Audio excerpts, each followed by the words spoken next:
All right, Rylan. Thanks for reaching out with these questions.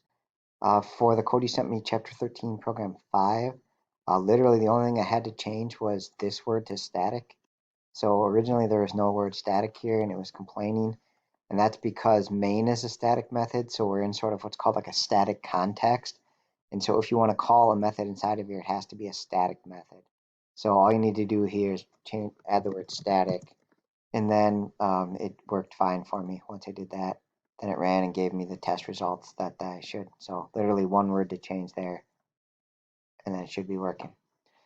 All right, so program 6 was a little bit trickier.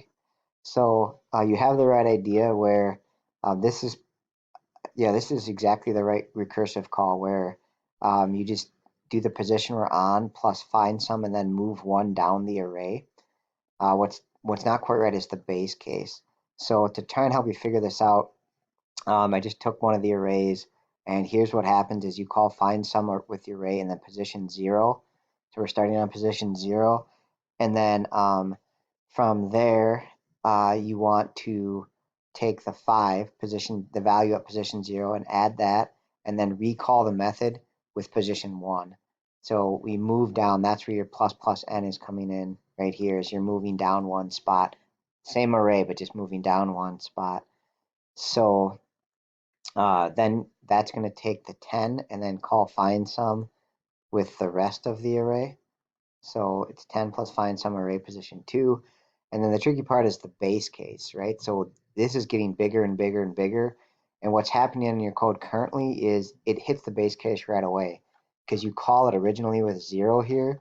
So in that case, n is less than or equal to 0. It's 0. So you're returning 0 right away.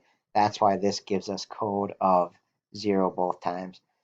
Okay, so you kind of got to think the base case is actually a little bit different here. So as we get bigger and bigger, right, n is getting bigger, not smaller. So you don't want a less than or equal to. You actually want a greater than or equal to as your check, right? So then we do the 6, find some array 3, we keep going, right? When we hit here, we're now going to do find some with position 4.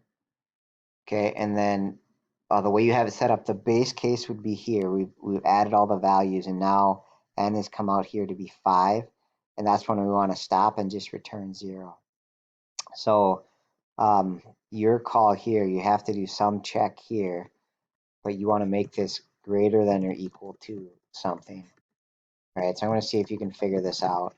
And you don't want to hard code a number there. You want to somehow use the length of the array in this check there. Right, so that's all you should need to change there to get it working. If you need more info than that, let me know. I can give you more hints, but I'll start there and see if you can make sense of that. All right, hope you're doing well, man. Bye.